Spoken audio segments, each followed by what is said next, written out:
Vamos lá, meus irmãos. Começando mais uma aula. Mais uma vez, graça e paz. Amém. Graça e paz a todos, irmãos. Graça e paz a todos. Já oramos, como é costume nosso. Hoje é a nossa sexta aula de introdução ao Antigo Testamento 2. E hoje nós vamos falar dos profetas, em especial os profetas chamados menores, mas na realidade estamos trabalhando sobre os livros dos profetas, ou os livros proféticos, que resume-se nos livros de profetas maiores e menores. E nós estamos trabalhando seguindo uma ordem cronológica. Então, semana passada, nós já tínhamos comentado e falado, abordamos sobre a vida de Amós e de Oséias, que da escalada desses profetas são os primeiros. Na nossa Bíblia, a estrutura ela está dividida diferente. Ela está entre profetas maiores e profetas menores. Mas, na realidade, por que eu estou fazendo esse apontamento? Porque eu acredito que, ao citar as profecias de acordo com a cronologia, os reis, e é claro que alguns livros, como a gente vai ver hoje, a gente não tem uma data precisa, facilita muito o nosso ensino e o nosso estudo. A maioria dos livros não trazem assim. Alguns livros fazem isso. Eles trazem a ordem, no caso dos livros sendo apresentados de forma cronológica. Então eu gosto bastante dessa apresentação, porque se tornam os profetas antes do exílio, os profetas durante o exílio e os profetas depois do exílio. E é comum, muitas vezes, quando nós falamos, inclusive, sobre os profetas, principalmente os profetas menores, e até mesmo os profetas maiores, a gente costuma colocar eles ou pertinho do segundo exílio ou depois do exílio. Pode ver, quando a gente pensa nos profetas menores, nós lembramos deles depois do exílio babilônico, na grande maioria das vezes. Por quê? Porque já que a ordem bíblica nas nossas Bíblias está assim, vem primeiro o cativeiro babilônico, para depois a gente ler os profetas menores, nós associamos. E muitas vezes até, quando falamos, eu mesmo, muitas vezes até em citações, eu acabo até citando sem tomar cuidado com a data. Mas eu quero até retomar essa questão cronológica. Para quê? Para que a nossa aula aqui fique bem sedimentada nessa questão da historicidade de cada profeta. O contexto histórico, político, social em que cada um deles estavam. Tá bom? Tudo bem, meus irmãos? E eu quero ler um texto, como é prático, para a gente iniciar a nossa aula agora, que se encontra em Joel capítulo 2, aquele texto muito, mas muito conhecido. Hoje nós iremos falar sobre Joel e Jonas, e depois eles estarem indo para Isaías e Miqueias e Obadias. Então, vamos lá? Joel, capítulo de número 2. Aquele texto maravilhoso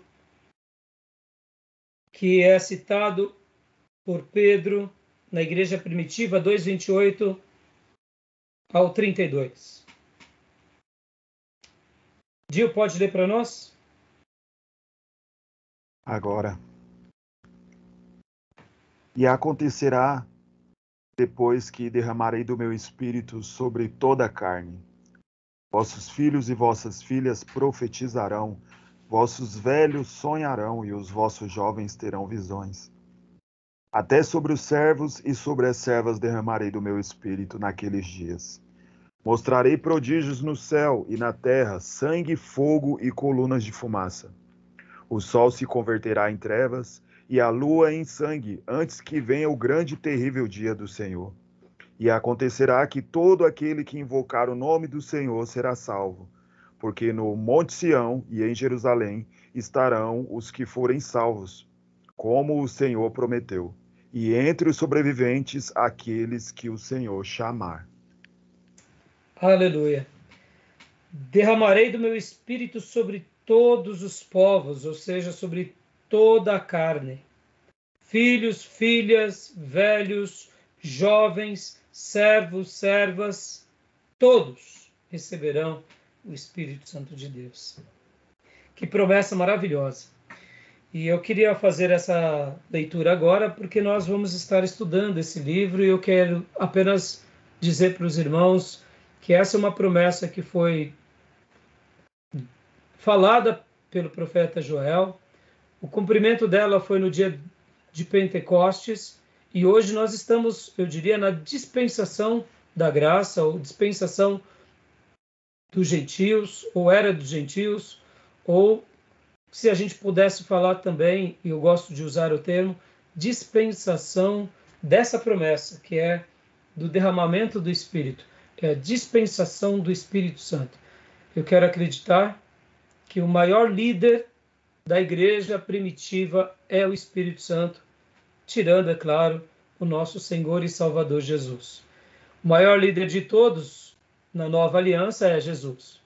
Ele morre, ele cumpre o projeto de Deus nos salvando, nos redimindo, nos comprando, ressuscita, porque vocês bem sabem e também estudaremos em teologia sistemática, Jesus é 100% Deus, mas é 100% homem, e como homem, ele veio comprar com o seu sangue a nossa salvação. Ele é o Filho de Deus e ele realiza essa obra na cruz. Sexta-feira passada foi lembrado o dia da morte e no domingo foi lembrado o domingo da ressurreição. E poucos dias depois, aqueles apóstolos e discípulos, um total de 120, reunidos no cenáculo, foram batizados com o Espírito Santo. E isso continua há quase 2000 anos. E eu louvo a Deus por quê? Porque nós estamos vivendo na dispensação do Espírito Santo.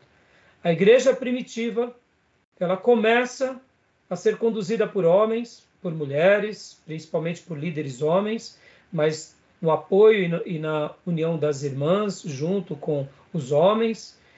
E nós vemos que, na realidade, Deus usa homens, Deus usa mulheres, mas nós vemos que, na realidade, é o Espírito Santo usando o seu povo. Podem ver que nas páginas da Bíblia é isso que acontece o tempo todo. E nós vemos que, na realidade, Atos dos Apóstolos, a melhor tradução seria Atos do Espírito Santo na vida dos apóstolos e discípulos. E alguém já disse, e eu aprendi nos meus dias de seminário, que o livro de Atos não tem um amém. Por quê? Porque a igreja de Jesus continua escrevendo a sua história. O livro de Atos ele foi um livro escrito por Lucas, sim, discípulo de Paulo, sim, conduzido pelo Espírito Santo, tem um ponto final como revelação, mas eu diria, tem uma história depois desse ponto final como expansão. E aqui estamos, para a glória de Deus. E eu quero acreditar que onde haja um lavado e remido no sangue do Cordeiro, só existe esse lavado e remido por causa do Espírito Santo. O Espírito Santo é o maior líder que a igreja já teve, tem e terá.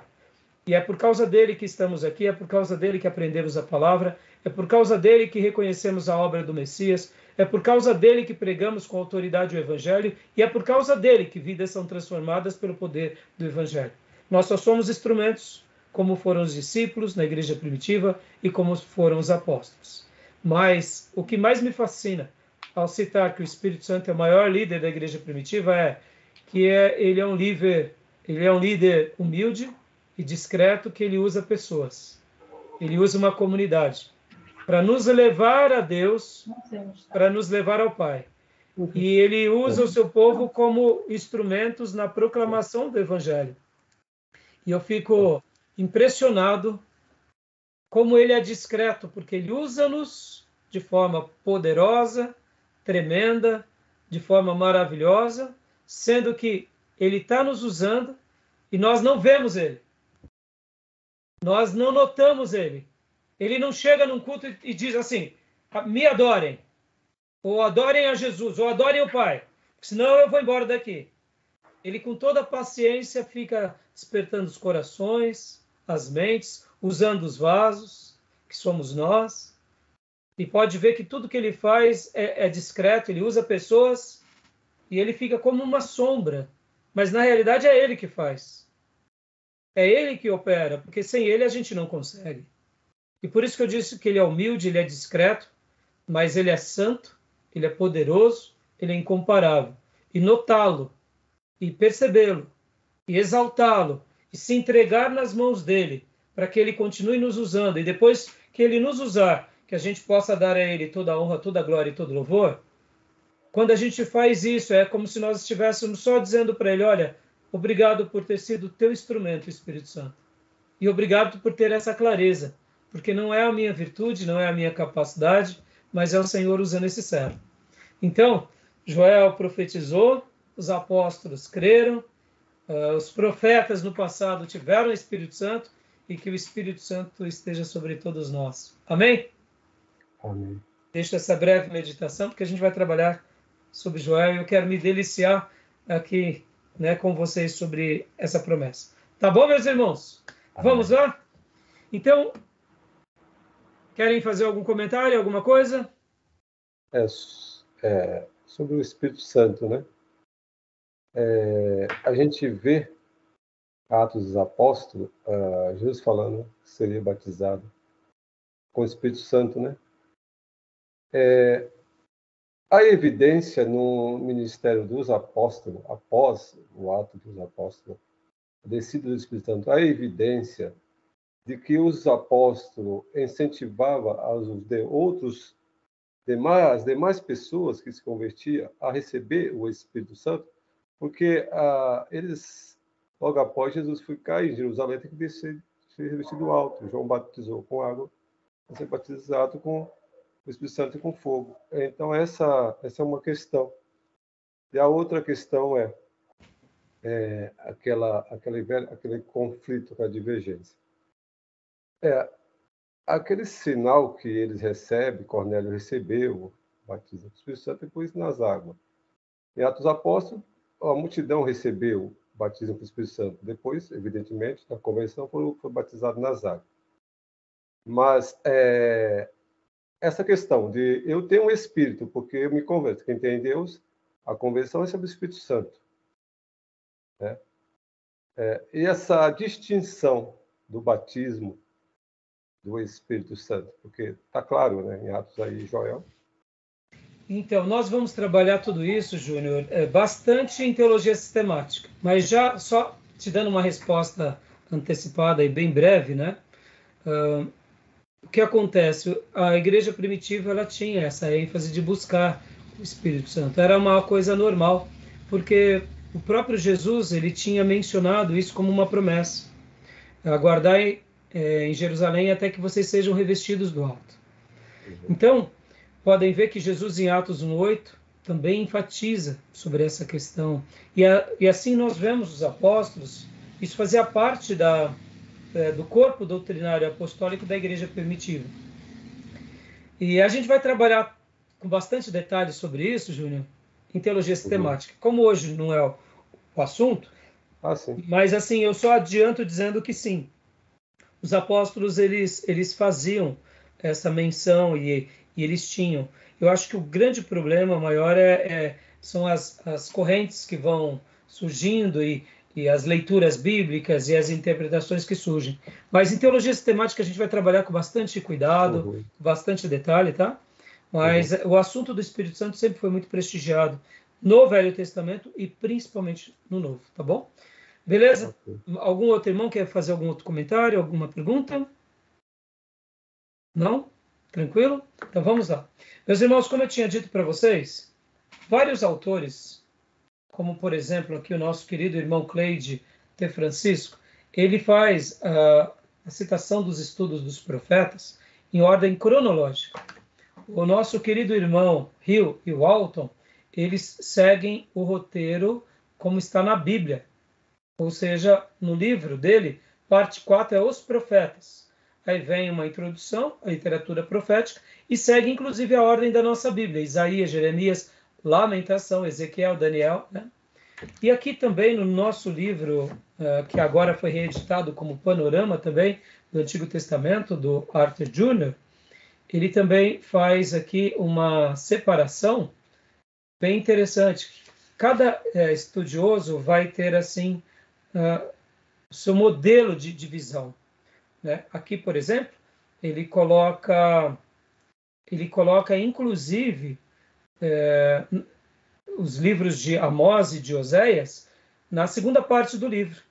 Ele trabalha com 1º e 2º Samuel, 1º e 2º Reis, aí depois ele vem para os profetas Obadias, profeta Joel, profeta Jonas, profeta Amós, profeta Oséias, Miqueias, Isaías. Ele faz 2 capítulos sobre Isaías, Naum, Sofonias, Abacuque, aí só Jeremias, Lamentações, Ezequiel, Daniel 1, Daniel 2, aí vem livros históricos pós-exílicos.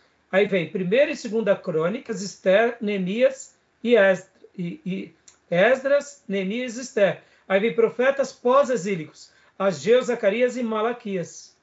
E aí depois, por último, ele vai trabalhar sobre os livros que chamamos de escritos, ou salmos e sapienciais. Eu gostei também dessa divisão. Então, hoje, só quero recapitular para vocês que nós estamos trabalhando da forma cronológica. Inclusive, a professora Márcia, também nas suas aulas, ela trabalha dessa forma. E eu quero aqui mostrar para vocês, eu sei que tem alguns irmãos que estão dirigindo, só estão ouvindo, então cuidado, não precisem, depois vocês vejam esse vídeo nessa parte. Eu quero replicar novamente aqui para vocês o nosso mapa, e só para vocês, aqui, a tabela. Lembra aquela tabela que nós temos usado? Do André. Essa tabela eu peguei na internet, andredanielhenk.com.br. Você acha essa tabela no site dele. E aqui mostra a parte cronológica. Então, deixa eu só dar uma breve citação aqui para vocês. Olha só.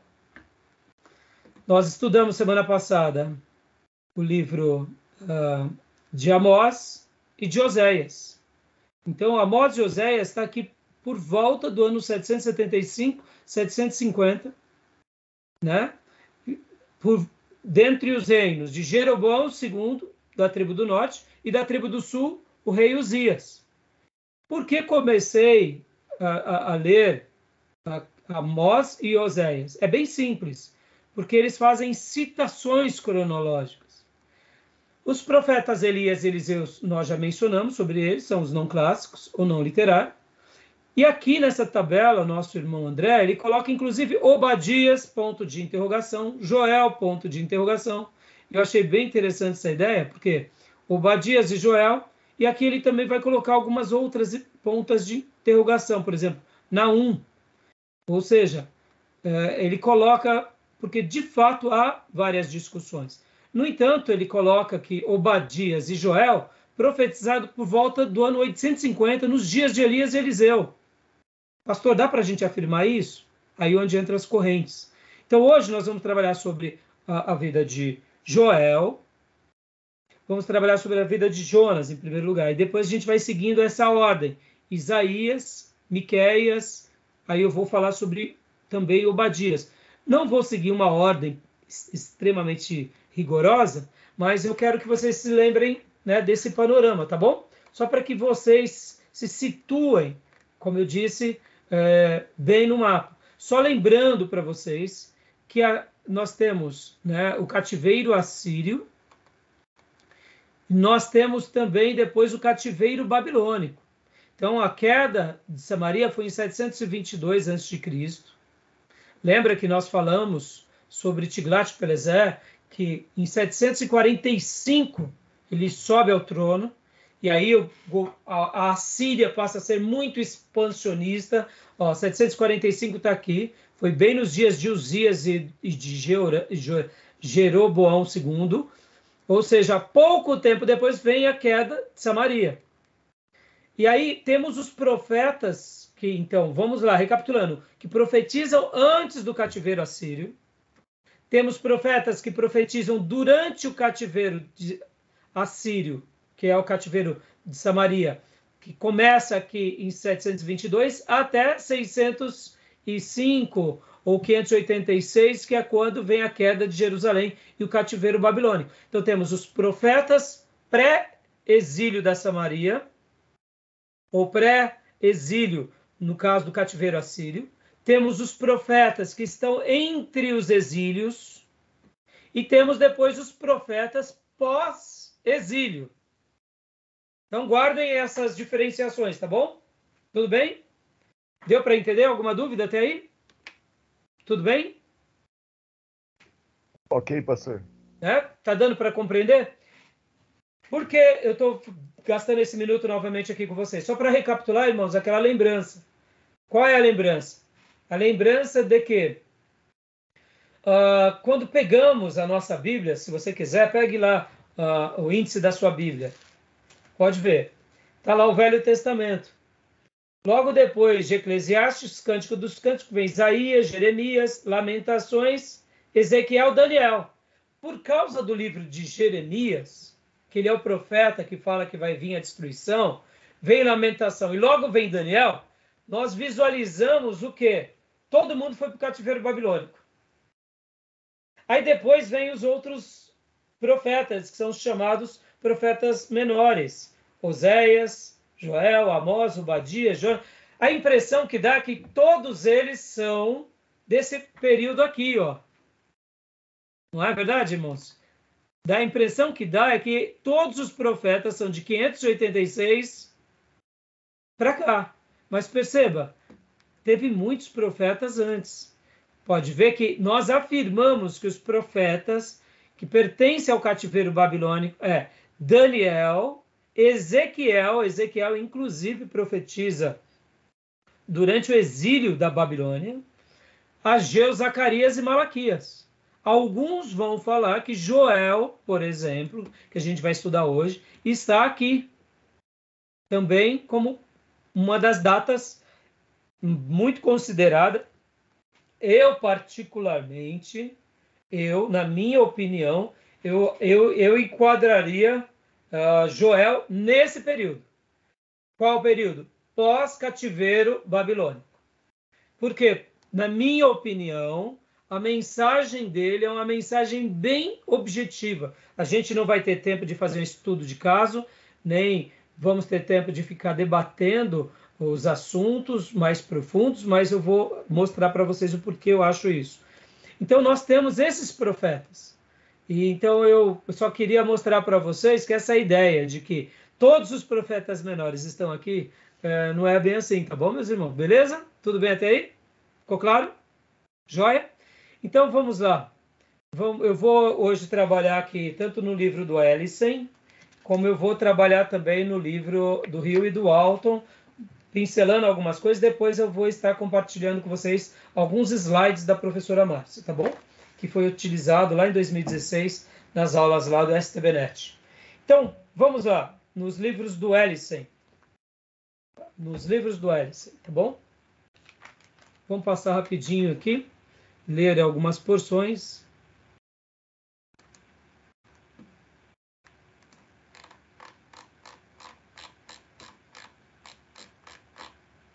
Livro de Joel. Graça e paz, irmã Cleusa. E a Maísa, que entraram aí também. Né? A Maísa já estava aí há um tempinho. Glória a Deus. Amém. Desculpa aí o atraso. Não, fica tranquila, irmã. Eu falei até para eles que a irmã talvez ficaria com a tela muda, né? Mas não precisou? Sim. Não. Tá bom, então tá bom. Então vamos lá. Então, joia, gente. Vamos lá. Passando aqui rapidamente para vocês, né? Estou compartilhando algumas folhas do livro do Ellison para que a gente possa estar lendo juntos. Vamos lá, visualizar, modo de leitura, joia. Pode ler para nós, Júnior, introdução à autoria, o título, livro de Joel. Título, Joel significa Jeová é Deus. É um nome composto de YHWH, pentagrama, né? E El. Eis outro caso em que o nome do profeta ajusta-se admiravelmente ao fardo da sua profecia. Aspa. Sabereis que eu sou o Senhor, vosso Deus. Fecha aspas. Joia. Tem as citações. Então, nós não temos dúvida que Joel é o autor. Né? O título, aliás. Agora vamos falar sobre o autor. Desculpa. Pode ler, Júnior. Autor. Como acontece com Oséias, sabe-se também muito pouco acerca de Joel, a não ser que o nome do seu pai era Petuel. O conteúdo do livro indica que morou e profetizou em Judá e em Jerusalém e pode ter sido um sacerdote. As frequentes referências a sacerdotes assim o sugerem. Existem na Bíblia outras 14 pessoas com o nome de Joel. Ou seja, era um nome muito comum. E não se dá dados quase que nenhum deles. Agora, olha que curioso. O tesbita Elias. Tá, o que mais? Não sabemos mais nada. Eliseu. Ah, tá. Eliseu dá para saber um pouquinho mais. O quê? Ele trabalhava ali, né, com os bois, tinha uma carroça, tinha paz, já um pouquinho mais. Mas e aí? Se não fosse Jeremias escrevendo sobre eles, nós não saberíamos praticamente nada. Estou citando aqui os profetas não literários ou não clássicos. O Silonita Aias, mesma coisa. Quem era? Morava em Siló, era profeta nos dias, logo um pouquinho antes, quase 100 anos antes de Elias, e profetizou para Jeroboão acerca tanto da divisão do reino, ungindo Jeroboão, quanto depois a própria condenação de Jeroboão. Profeta de Belém, profeta de Judá, profeta Micaías. Irmãos, a gente sabe muito pouco. Alguns casos acontecem isso, e isso não é um problema para a tradição judaica, isso não é um problema para a inspiração, isso não é um problema, mas a gente sabe muito pouco, porque Deus permitiu com que a gente soubesse pouco ou quase nada. Acreditamos que é propósito sagrado. Agora, já respondendo o porquê, eu acredito que o autor, ele é o profeta Joel, ele é daquela data que eu falei para vocês, pós-exílico babilônico. Por quê? Eu vou até mostrar aqui em cima dessa fala do livro. Porque o que acontece, irmãos? Olha só. Aqui ele profetiza, ele vai profetizar, vai fazer a sua mensagem, e ele fala a Judá e em Jerusalém. E ele pode ter sido também um sacerdote. Agora, olha que interessante. Vamos voltar lá para o nosso slide aqui. Esse slide. Está dando para ver a tabela cronológica? Joia. Olha que interessante. A maioria dos profetas, eles profetizaram, sim. Os profetas, eles tiveram uma atuação dupla. Alguns profetizaram para a tribo do norte, outros para a tribo do sul. Nenhum problema. Mas a maioria dos profetas, isso que eu acho interessante, quando eles, por exemplo, vão falar para a tribo de Judá, eles acabam dando um endereço, ou pelo menos fazendo uma citação. Não são todos, é claro. Pode ver que Joel e Obadias também não deixa claro. Sim. Então, o que acontece? Eles não citam quem era o rei de Judá. Não citam a monarquia. Por ele não ter citado a monarquia, deve ter sido pós-exílio babilônico. O que acontece também? A única tribo que sobrou, propriamente dito, foi a tribo de Judá. Então, na minha opinião, eu encaixaria Joel aqui, em alguma data nesse período.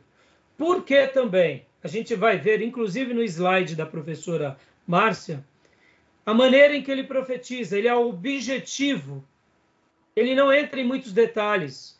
A mensagem dele não precisa de autoexplicação. É quase como se ele estivesse profetizando e dizendo, vocês já sabem de tudo. Vocês já sabem de tudo. Já aconteceu 2 cativeiros, já aconteceu muitas desgraças no nosso povo, e vocês já aprenderam sobre tudo isso desde os dias de Moisés. Se precisar, agora eu escrevo para vocês. É quase isso. Estão entendendo? Então é por essa razão que eu deduzo que ele está nessa época. Mas aí, irmãos, é uma dedução minha, tá? Tá bom? Tudo bem? Tranquilo até aí? Ok, tranquilo. Tá, vamos lá. Continuando aqui. Então, vamos lá, continuando o texto. Cenário histórico, né? Então, olha só. Aqui a gente não vai ter muito tempo de ficar... Depois no livro texto, vamos só ler aqui a Leia para nós, Júnior, essa primeira. Joel, aqui. Sim. Data em que foi escrito, 825 a.C. aproximadamente. Joel é um dos 6 profetas menores que não tem data específica no texto, como Obadias, Jonas, Naum, Abacuque e Malaquias. Pode ler aqui essa primeira parte do 2. É de consenso geral que o livro de Joel tenha sido escrito em 825 a.C. aproximadamente, embora alguns críticos pensem ter sido escrito em 350. Diversas considerações pedem uma data ou anterior, ou muito tardia, depois do cativeiro. Como eu disse, irmãos, a maioria vai colocar em 825 e vai ter os argumentos. Alguns vão uma quantidade menor em 350 ou depois do cativeiro babilônico.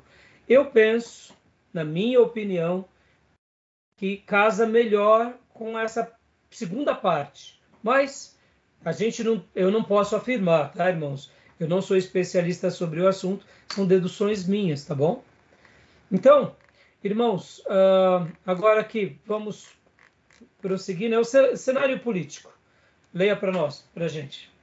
Cenário político. No cenário nacional, Judá passava por um período de reconstrução após o perverso reinado da rainha Atália, 841 a 835 a.C. Essa reconstrução ocorreu principalmente sob a liderança do velho sumo sacerdote, Joiada, que contribuiu para a morte da rainha e tornou o seu herdeiro aparente, Joás, rei aos 6 anos de idade. Da Reis 11:21. No cenário internacional não havia proeminência de nenhum grande império. Todavia, Judá estava sendo molestado por vários inimigos locais, tais como Tiro, Sidom, Filistia, Edom e Egito. Ou seja, né, ainda não havia aquela questão do domínio da Síria, se a gente partir do pressuposto que foi em 800 e pouco. No entanto, se foi nesse período, tanto a tribo do norte já estava ali tendo uma forte influência sobre a Síria e a tribo do sul sobre o Egito. Mas era esse cenário político. Agora, perceba, irmãos, por que eu não acredito ser esse momento? Se fosse esse momento, eu acredito que teria alguma citação da rainha desse período, alguma citação ou da tribo do sul ou da tribo do norte. Como eu disse, não dá para afirmar, irmãos. Assim como o profeta, alguns profetas, a gente vai ver no profeta Jonas já, tem horas que são deduções nossas, construções nossas, observações nossas, daquilo que a gente tenta enxergar, mas não tem como afirmar, a não ser um especialista mesmo, entendeu?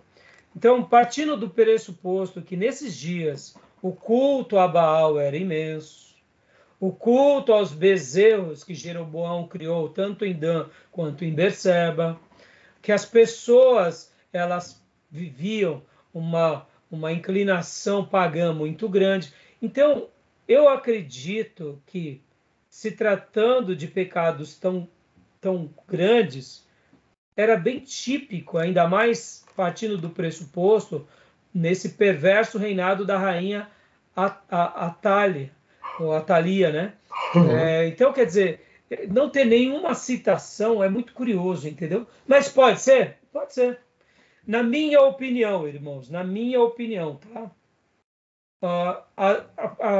A definição mais próxima, que está dentro de uma perspectiva de maior precisão, vai ser o que a tradição judaica afirma.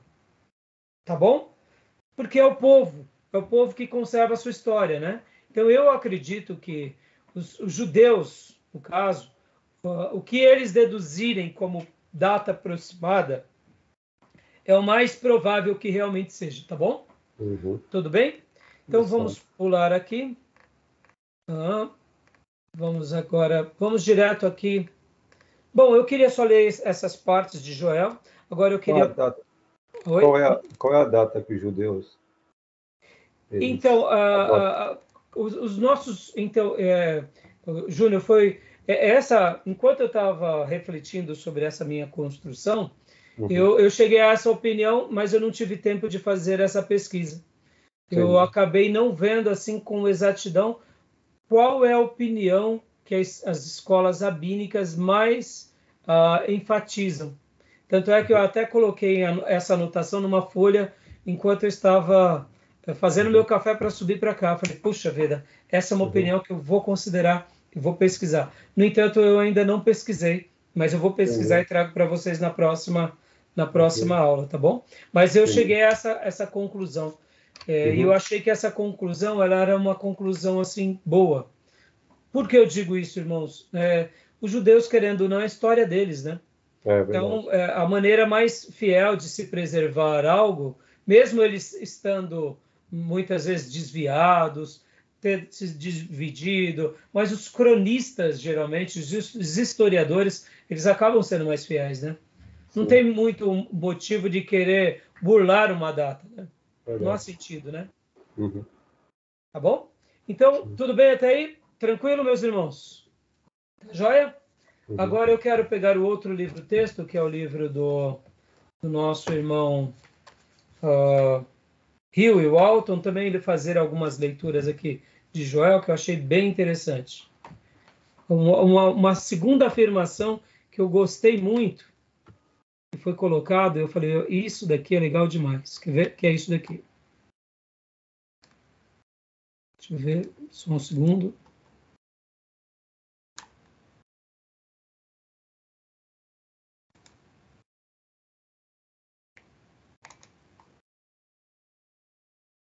Só um segundinho, meus irmãos.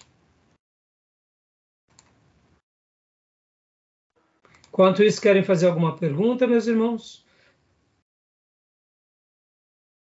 Tem alguma pergunta, alguma observação?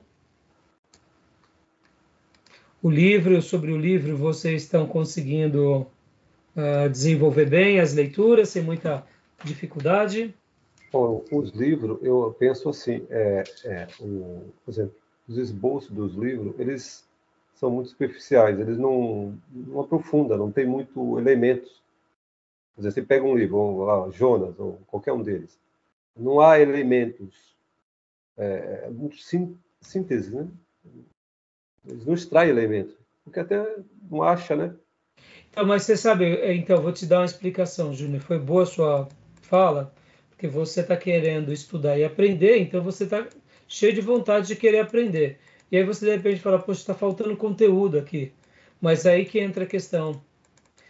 O nosso estudo, e esse estudo, de uma forma geral, qual é a proposta dele? É a introdução. Entendeu? Sim. Okay. Então, por ser introdução, Júnior, os autores, de fato, eles não vão fazer questão de fazer um apontamento mais profundo por essa razão. Entendeu? Por quê? Porque não é análise do livro. Você está entendendo? Se fôssemos trabalhar sobre análise do livro, aí sim, teríamos o esboço a partir da perspectiva tal, esboço a partir da perspectiva X, Y, Z, entendeu? Essa é a questão. Nossa matéria, por ser introdução, o autor, o que acontece? Ele vai trabalhar dentro daquele esqueleto que eu dei para vocês fazerem um trabalho. Autor, data, propósito do livro, cenário político, cenário religioso, contexto histórico. E aí ele vai fazer só um apanhado. Esboço do livro, principais temas. Bem objetivo. Quando agora, se nós estivéssemos fazendo aqui teologia do Antigo Testamento, aí a gente vai mais para análise. Mesmo na teologia, nós não conseguimos tempo. Aí a gente teria que ir para uma outra matéria, por exemplo, né? Vamos supor, matérias de análise mesmo de livros bíblicos. Sim. Entendeu? Então, existem várias matérias. Por isso que alguns seminários, eles fazem a disposição das grades de acordo com aquilo que eles enxergam que é melhor.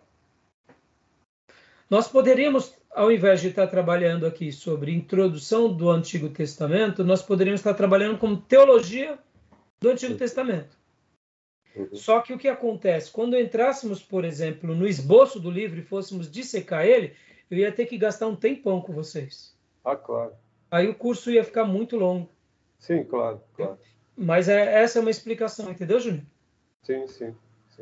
Vamos lá, deixa eu compartilhar aqui para vocês. Olha só. Olha só que legal aqui. O livro do Hill e do Alton, ele vai fazer vai dar algumas pinceladas, eu quero também compartilhar. Como sempre, irmãos, eu indico a compra dos livros e replico algumas páginas aqui para vocês, apenas para vocês participarem, para a gente ter uma discussão aqui na classe.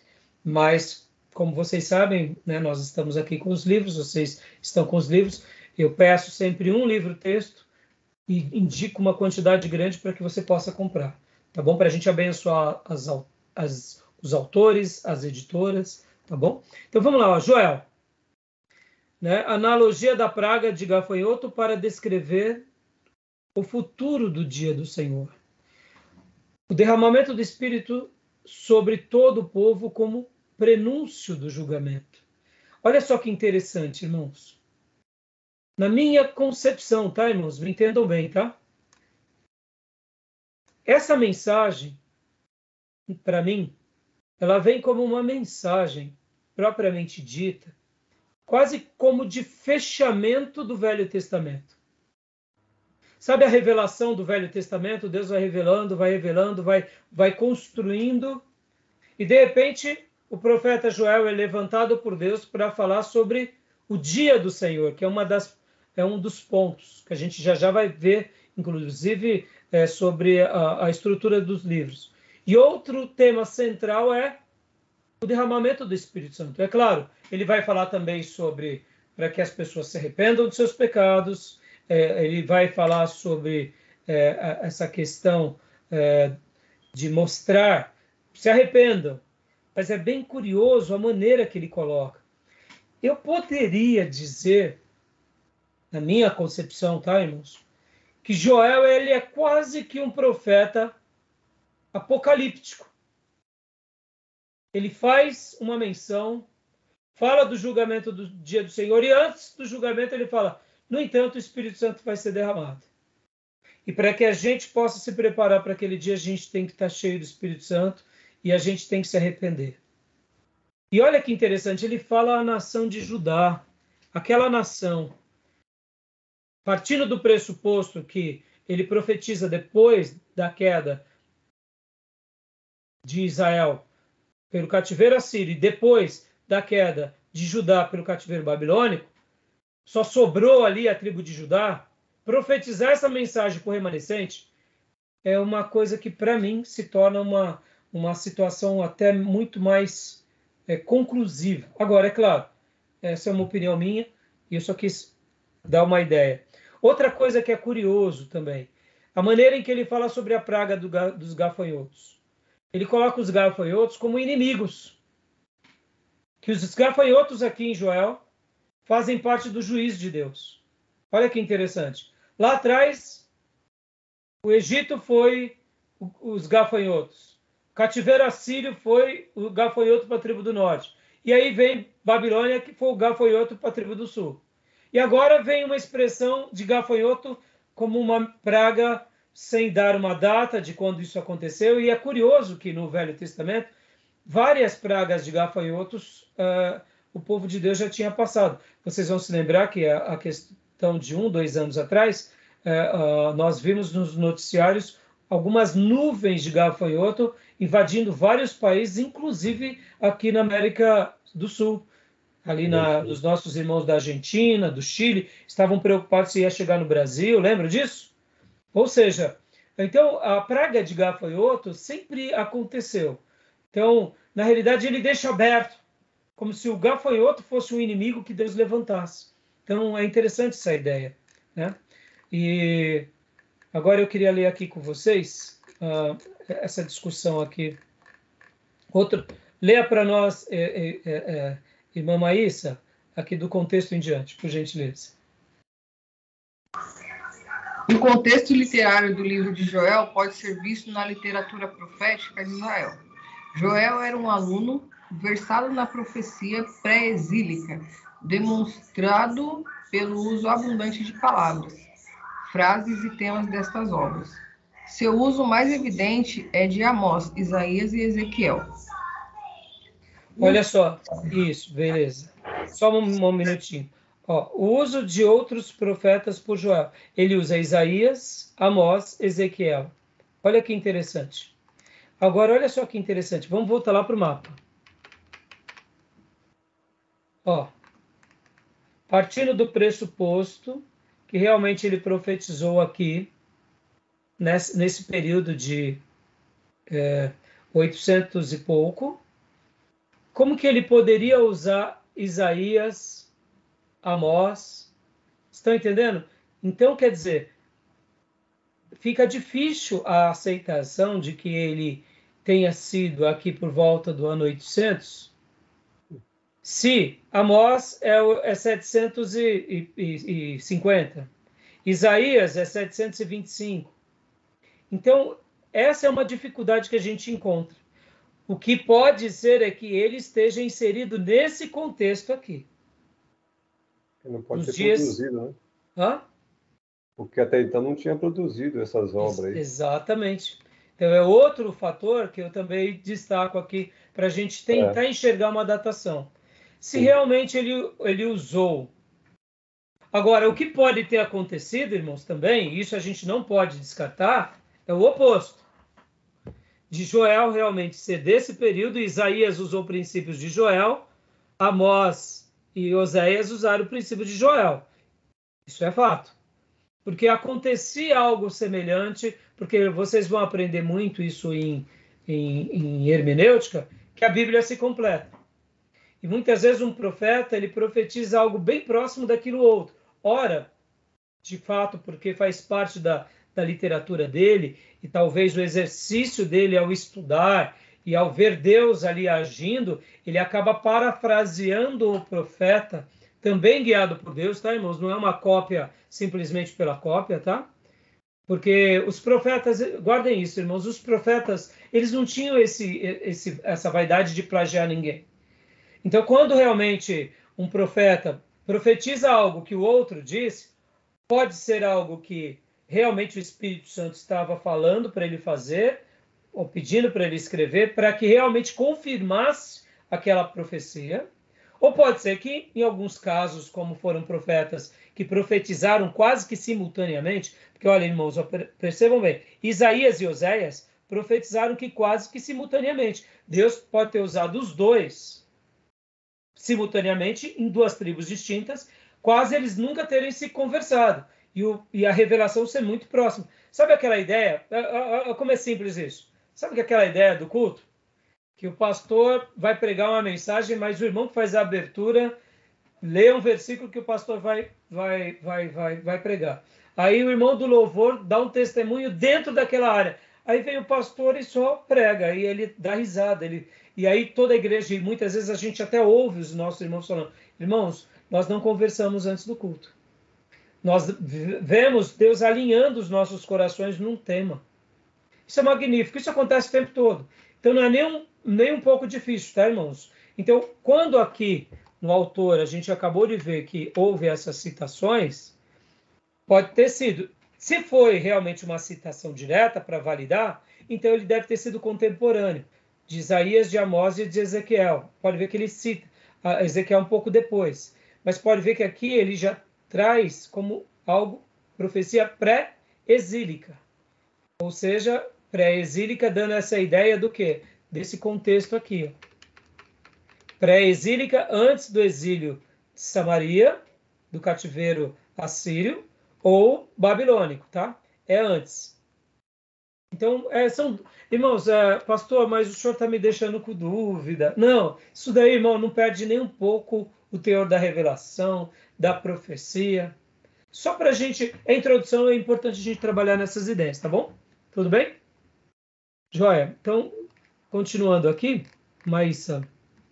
Agora, olha só o que o Rio diz para nós aqui. Eu queria que você lesse para nós, mas essa primeira frase aqui. É mais difícil falar do contexto histórico por causa das incertezas quanto à data do livro. Se a datação pós-exílica for aceita, o contexto é, sem dúvida, o período persa. Mas ainda não se sabe se o livro deve ser relacionado a Ageu e Zacarias durante o governo de Zorobabel ou a Malaquias e o período de Esdras e Neemias. Dá uma pausa até, por favor. Vocês veem? Olha como que o autor coloca essa questão. É muito difícil de saber. Então, são incertezas. Então, em tese, nós temos mais incertezas sobre essas questões de data do que certezas. Tá bom? Tudo bem? Até aí, tranquilo? Alguma dúvida, meus irmãos? Não? Então, agora vamos aqui, irmãos, para um breve esboço desse material. Um breve esboço. Leia para nós, Gil, rapidamente. Primeiro, a crise atual. A. Descrição atual, praga de gafanhotos. B. O dia do Senhor. Está próximo, praga com o julgamento. 2. A escalada. Parte A. Descrição da escalada da praga dos gafanhotos. B. Chamado ao arrependimento para prevenir a escalada. C. O dia do Senhor é adiado. Prosperidade renovada. 3. O futuro dia do Senhor. Parte A. Descrição do dia do Senhor. Parte B. Julgamento das nações. Parte C. Prosperidade de Israel. Joia. Antes de fazer aqui e detalhar melhor o esboço, eu esqueci de fazer aqui uma citação também do Cleide T. Francisco, do Introdução ao Antigo Testamento, da Joep, que ele fala assim, o livro. O primeiro problema a defrontar refere-se à data em que o livro foi escrito. 2 datas têm sido oferecidas como certas. Uma durante o reino de Joás, em Judá, em 837 a.C., e a outra muito mais tarde, no tempo pós-exílico, por volta do ano 400. Tá bom? Aí ele conclui, a última data é a mais natural em fase das evidências que oferece. E aí ele vai fazer uma defesa. Talvez as influências do Cleide Francisco foram o que mais me condicionou a esse pensamento. Então, por isso que eu talvez tenha essa inclinação também. Tá bom, meus irmãos? Então, sobre o esboço de Joel, vocês devem ter o esboço aqui, e também temos o esboço do outro livro-texto, que é do Rio. Deixa eu só abrir aqui para vocês. Aqui, do Will. Esboço de Joel, olha só. Deixa eu abrir aqui para vocês. Gil, dá para ver? Tá dando para ver aqui, irmãos? Ou tá muito pequeno? Isso daqui tá bem pequenininho, né? Tá bem. Então, pode ler para nós, Júnior, só os pontos em destaque, o 1, o A e o B, tá? Deixa eu só aumentar aqui a visualização. Joia. Desolação desse ano. Desculpa, Júnior, desculpa. O tema, né? O tema. Tá. Tema, o julgamento do Senhor e a salvação no seu dia. Desolação desse ano no dia do Senhor. A desolação histórica no dia de Joel. Depois é o B. Isso, já pula para o B, para a gente ter... Desolação profética no dia do Senhor. Aí, livramento ou não? Isso. Livramento desse ano no dia do Senhor. A, livramento através do arrependimento do seu povo. B, livramento através do derramamento do Espírito. E depois, o C, né? Isso. Livramento através da vinda do Messias. Só até aí? Você viu que aqui, esse esboço, ele já traz uma compreensão um pouco diferente, mas também trabalhando, eu diria mais detalhadamente, esses pontos. Então, irmãos, como eu disse há pouco, né, até na fala do Júnior, os nossos livros de introdução, eles não vão gastar muito tempo fazendo análise do texto. Então, eles vão trazer só uma síntese, tá bom? Tudo bem até aí, meus irmãos? Alguma dúvida até aí?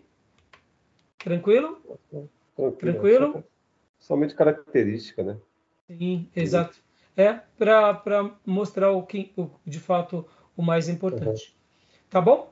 Então, meus irmãos, agora eu vou abrir os slides da professora Márcia, que ela passou no STBnet, e eu vou abrir o próximo módulo com ela, tá bom?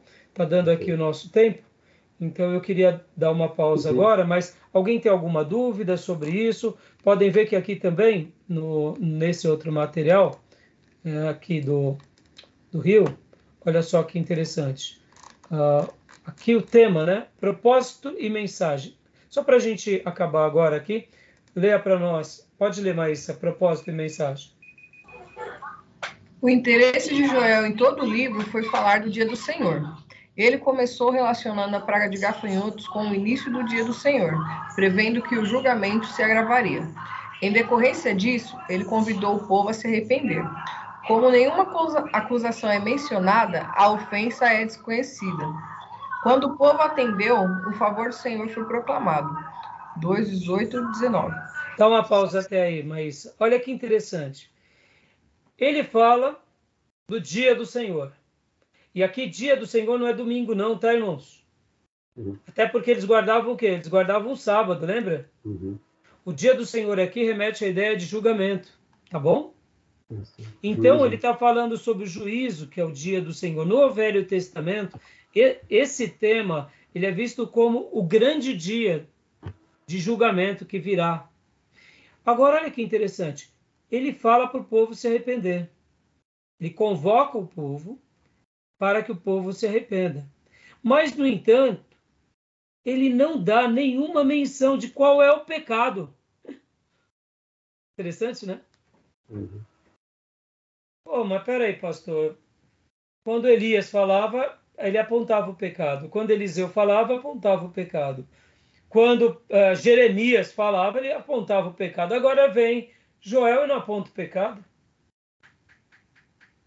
Acredito que já era muito escrachado o pecado deles, né? Eles já sabiam. Então, pode ser? Pode ser. O único ponto que ele fala, e ele dá uma citação de um tipo de pecado, é em 1:15, em 1:5, que fala sobre a embriaguez, para eles deixar a bebida. Peraí. Nos dias de Elias era Baal, aí depois, nos dias de Eliseu também, os bezerros de Dan, os bezerros de Berseba, peraí. E agora ele vai falar só da bebida, não tô apaziguando a bebida, não é isso. Mas estão entendendo o que eu quero dizer? Ele fala do pecado, fala para que se arrependam, e ele faz só uma citação, cita um pecado que, vamos falar aqui, não é colocando em níveis, mas não tem tanta... não é tão violento quanto os outros que o povo praticou, quanto a idolatria, quanto a promiscuidade. Pode ser porque o povo já estava totalmente no pecado? Pode. Ou pode ser porque o povo já sabia, por causa de todas as literaturas dos profetas, tudo que era pecado. Então ele não precisava ficar agora falando, joga fora postes ídolos, para de adorar o bezerro, para de trair a mulher, para de querer casar com mulheres ímpias e se fazer sociedade com os ímpios, para de ficar cobrando juros altos. A impressão que dá é que o povo já está bem calejado. Qual é o povo mais calejado de todos? Na minha concepção, é o povo pós-exílico. É o povo pós-exílico. Eles já sabem. Valor de pecado, pode ver que Israel, irmãos, olha que interessante. A idolatria sempre acompanhou o povo de Deus no Velho Testamento, até a Babilônia. Da Babilônia em diante, nunca mais.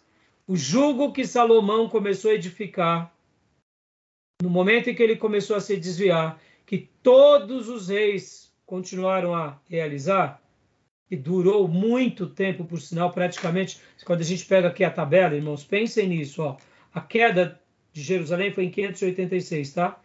Salomão, ele reinou aqui de 900 e, vamos pôr aqui, entre 970 a 930. Quando a gente pega aqui para a queda da Babilônia, que foi em 586, você tem praticamente, irmãos, uma média, você tem 400 anos.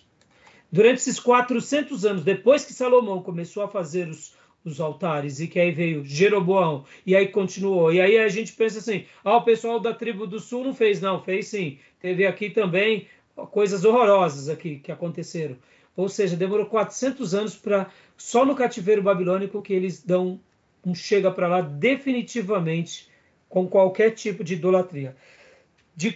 do cativeiro babilônico até hoje, os judeus não adoram mais nada. Mais nada. Tamanho foi a purificação. Então, por isso que eu deduzo, na minha opinião, que tem a ver com... Eles já sabiam de tudo, de não que eles estavam no pecado mais grotesco, mas eles já sabiam de tudo. Mas eles estavam no pecado, que senão não mandaria se arrepender. Sabe a mensagem de João no Apocalipse? Né? Aquela palavra sobre o primeiro amor?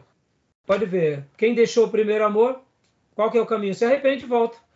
Como que você deixou o primeiro amor? Não importa.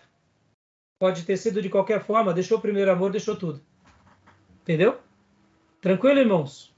Ok, pastor. Tá bom? Então é interessante essa ideia, né? Tá bom, irmãos? E aí eu vou agora já para os slides, né?